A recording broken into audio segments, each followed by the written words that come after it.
আমার লিস্টে পরের প্রশ্ন ব্যাংকিং বা সুদ নিয়ে। নোয়া বলল এখনকার সময় ব্যাংকিং ছাড়া একটা মানুষের জীবনযাপন অনেক কঠিন, but traditional banking is not allowed for Muslim. আমি বললাম ওকে, গুগল সূরা বাকারা আয়াত 275, Allah has permitted trade and has forbidden interest. Allah ব্যবসাকে হালাল করেছেন কিন্তু সুদকে হারাম করেছেন। খুবই পরিষ্কার, সুদ নিষিদ্ধ। তো সুদ জিনিসটা কি? Search again Surah Nisa ayat 161. And for their taking of usury while they had been forbidden from it, and their consuming of the people's wealth unjustly. And we have prepared for the disbelievers among them a painful punishment. যারা ইউজারি নিচ্ছে তাদেরকে নিষেধ করার পরও এবং মানুষের সম্পদ অন্যায়ভাবে ভোগ করছে, আমি সেই সব অবিশ্বাসীদের জন্য যন্ত্রণাদায়ক শাস্তি প্রস্তুত রেখেছি। প্রথমত, usury কি? Check Wikipedia. Usury is the practice of making unethical or immoral monetary loans that unfairly enrich the lender. Usury হচ্ছে অনৈতিক আর্থিক ঋণ ব্যবস্থা যাতে ঋণদাতা অন্যায়ভাবে ধনী হয়। দ্বিতীয়ত, আল্লাহ যন্ত্রণাদায়ক শাস্তির কথা বললেন মানুষের সম্পদ অন্যায়ভাবে ভোগকারীদের জন্য। তো এখানে পরিষ্কার সুদ নিষিদ্ধ করা হয়েছে ঋণদাতা বা ব্যাংকের জন্য। কারণও পরিষ্কার, ঋণ গ্রহীতা এতে ক্ষতিগ্রস্ত হয়। আরও পরিষ্কার ধারণা পাওয়া যায়। O you who have believed, do not consume usury doubled and multiplied, but fear Allah that you may be successful. হে বিশ্বাসীগণ, তোমরা ইউজুরি বা দ্বিগুণ চারগুণ হারে সুদ নিও না, বরং আল্লাহকে ভয় করো যাতে তোমরা সফল হতে পারো। আল্লাহ এসব আয়াতে ভয়, ভীতি, হুঁশিয়ারি উচ্চারণ করেছেন মহাজন, ঋণদাতা, ব্যাংক মালিকদের উদ্দেশ্যে। কারণ এ ব্যবস্থা সাধারণ মানুষের জন্য খুবই কষ্টকর এবং অবিচার।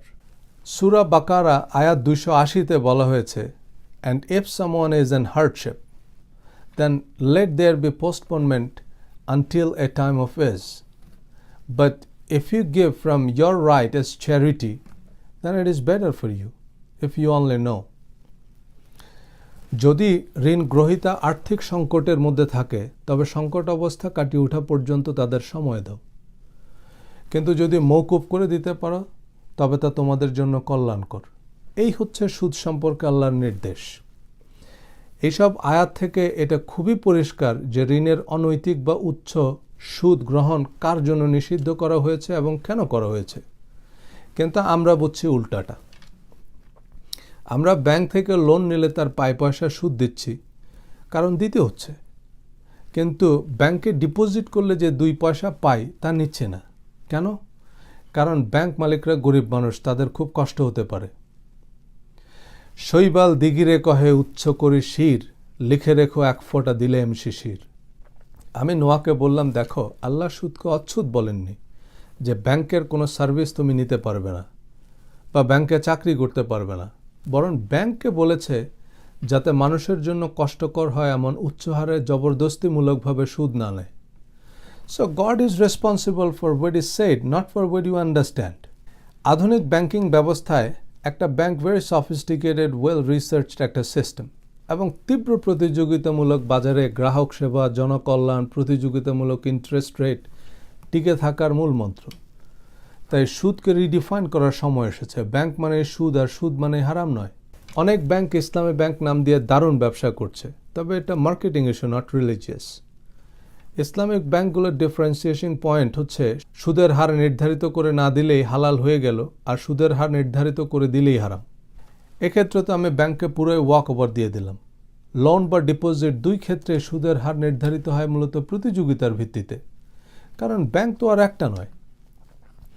আর কোনো ব্যাংক সুদের হার নির্ধারিত করে দিল সেটা জাস্ট একটা প্রজেকশন, গ্যারান্টিড না। কারণ ব্যাংক একটা ব্যবসা প্রতিষ্ঠান, ব্যাংক নিজেও তো দেউলিয়া হয়ে যেতে পারে। তবে ব্যাংকিং এখন ম্যাথমেটিক্যালি এতটা ওয়েল ক্যালকুলেটেড যে এই প্রজেক্টেড রেট তারা কনসিস্টেন্টলি মেনটেন করতে পারে। আমেরিকায় আমি 0% ইন্টারেস্টে গাড়ি কিনেছি, কারণ কম্পিটিশন এবং আমার ফাইন্যান্সিয়াল ট্রানজ্যাকশন হিস্ট্রি। সুতরাং ব্যাংকের নাম ইসলামী ব্যাংক বা আমেরিকান এক্সপ্রেস ব্যাংক যাই হোক, as long as they take care of their clients they are fine.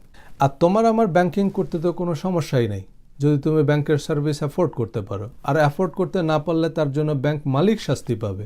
আমার কি? আমি তো এক্ষেত্রে মজলুম, এবং এটা ব্যাংক ছাড়াও অন্য ব্যবসা প্রতিষ্ঠানের বেলায়ও প্রযোজ্য। নোয়া বলল ক্লিয়ার। পরের প্রশ্নটা বেশ সেন্সিটিভ। আমি বললাম গো হ্যাড। নোয়া বলল আমি নিশ্চিত জিহাদের আয়াতগুলোকেও ঠিক এভাবেই অপব্যাখ্যা করে একটা বিশেষ গোষ্ঠী অর্থনৈতিক বা রাজনৈতিক সুবিধা নিচ্ছে। তবুও তোমার মতামত জানতে চাই। আমি ঢাকা বিশ্ববিদ্যালয়ে সন্ত্রাসবাদ, ইসলামোফোবিয়া এবং ওয়ার অন টেরর বিষয়ে পিএইচডি গবেষক ছিলাম, যদিও আমেরিকায় চলে আসায় গবেষণা আর শেষ করা হয়নি। গত বছর জগন্নাথ বিশ্ববিদ্যালয়ের জার্নালে টেরোরিজম নিয়ে আমার একটি আর্টিকেল প্রকাশিত হয়। তো এই বিষয়ে কথা বলা শুরু করলে আলোচনা অনেক লম্বা হয়ে যাবে। একটু সংক্ষেপেই বলি, পবিত্র কোরআন 23 বছরে নাজিল হয়, যার মধ্যে 13 বছর মক্কায় এবং 10 বছর মদিনায়। নবীজি মক্কায় থাকাকালীন সময়ে কোরআনের যত আয়াত নাজিল হয়েছিল সবই ছিল আধ্যাত্মিক, ধর্মীয়, পরকাল, পাপ পুণ্য, বেহেশত দোজখ, ভালো মন্দ ইত্যাদি। মদিনায় অভিবাসনের পর নাজিল হয় রাজনৈতিক, অর্থনৈতিক, সামরিক, পররাষ্ট্র, শুল্ক সংক্রান্ত আয়াতগুলো। এখন মদিনায় হিজরতের পরপরই নবীজি যে গুরুত্বপূর্ণ কাজটি করেন তা হচ্ছে তিনি সেখানে একটি গণতান্ত্রিক ইসলামের রাষ্ট্র প্রতিষ্ঠা করেন। সে রাষ্ট্রের লিখিত সংবিধান প্রণয়ন করেন। প্রতিরক্ষা, পররাষ্ট্র, শুল্ক, আইন, বিচার, রাজনৈতিক এবং ধর্মীয় প্রশাসন ব্যবস্থা গড়ে তোলেন। মদিনাকে কেন্দ্র করে সম্প্রসারিত হয় পৃথিবীর ইতিহাসের অন্যতম বৃহৎ এক সাম্রাজ্য। আমি নোয়াকে বললাম, এ কথাগুলো থেকে কি বুঝলা? নোয়া বলল হোয়াট? মানে কোরআনের যুদ্ধ সংক্রান্ত যে আয়াত সব নাজিল হয়েছিল একটা রাষ্ট্র প্রতিষ্ঠার পর। মানে এসব নির্দেশনা একটা রাষ্ট্রের প্রতিরক্ষা বিভাগ বা নিয়মিত অনিয়মিত সৈন্যদের জন্য। এখন একটা রাষ্ট্র যত উদারই হোক না কেন, তার শক্তিশালী প্রতিরক্ষা ব্যবস্থা থাকতে হবে। তার এক হাতে মূলা, আরেক হাতে মুগুর থাকতে হবে। আমেরিকা একদিকে গণতন্ত্র, মানবাধিকারের কথা বলছে, একই সাথে পারমাণবিক বোমাও বানাচ্ছে এবং হিরোশিমা নাগাসাকিতে সে বোমা ব্যবহারও করেছে। কিন্তু এই পারমাণবিক বোমা অজেয় সামরিক বাহিনী রাষ্ট্র নিয়ন্ত্রিত, তাই নিরাপদ। কারণ প্রেসিডেন্ট চাইলেই কোথাও বোমা মেরে দিতে পারেন না বা কোনো একটা দেশ আক্রমণ করতে পারবেন না। এটা জনগণের সিদ্ধান্ত এবং এই সিদ্ধান্ত গ্রহণের একটা সুনির্দিষ্ট প্রক্রিয়া আছে।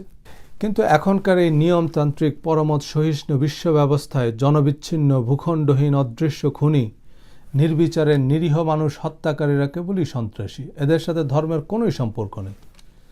কোরআনের যুদ্ধ সংক্রান্ত আয়াতগুলো কোনো স্বীকৃত মুসলিম দেশের প্রতিরক্ষা বিভাগ বা সেনাবাহিনীর জন্য প্রযোজ্য, কোনো রাষ্ট্রদ্রোহী গুপ্ত ঘাতকের জন্য নয়। নোয়া বলল এক্সেলেন্ট। শেষ প্রশ্ন, কোরআন মুসলমানদের জন্য একমাত্র মনোনীত গ্রন্থ, কিন্তু মুসলমানরা কোরআন ফলো না করে উল্টাটা করছে কেন? কোরআন তো দুষ্প্রাপ্য নয়। প্রথমত, বেশিরভাগ অনারব মুসলমান যারা কোরআন পড়তে পারে, এমনকি যাদের পুরো কোরআন মুখস্থ, তারাও এই কোরআনের অর্থ বোঝে না। আর আমাদের মাওলানা সাহেবরা কোরআনের অর্থ নয়, বরং শুদ্ধ করে কোরআন পাঠ করতেই এবং কোরআন মুখস্থ করতেই উৎসাহ দেন। দ্বিতীয়ত, ধর্মের সাথে রাজনৈতিক, অর্থনৈতিক স্বার্থ জড়িত, তাই বিভিন্ন স্বার্থান্বেষী মহল যুগে যুগে ধর্মকে অপব্যবহার করেছে, অপব্যাখ্যা করেছে। যেমন ধর্মের ভিত্তিতে ভারত পাকিস্তান বিভাজনের পর যে মানবিক বিপর্যয় নেমে আসে, পাকিস্তানের হিন্দুরা এবং ভারতের মুসলমানরা তাদের চিরচেনা মাটি থেকে চিরতরে বিতাড়িত হয়। তার কারণ কোনোভাবেই ধর্মীয় নয়, বরং ভূসম্পত্তি, ব্যবসা, রাজনৈতিক আধিপত্য। যদি ধর্মীয় অনুভূতি মুখ্য হতো, তবে হিন্দুদের পরিত্যক্ত জমি নিজেরা দখলে না নিয়ে সেখানে ভারত থেকে আসা বিহারি মুসলমানদের পুনর্বাসন করত। কিন্তু বিতাড়িত হিন্দু মুসলমানরা দুই দেশেই মানবেতর জীবনযাপন করছে।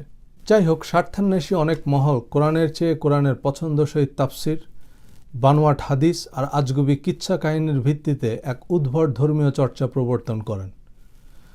আলাদা আলাদা দল উপদল তৈরি করে নিজেদের স্বার্থে। আগামী ভিডিওতে এ বিষয়ক ব্যাখ্যা দিয়ে ধর্ম সংক্রান্ত আলোচনার রীতি টানব। আজ তাহলে এ পর্যন্তই।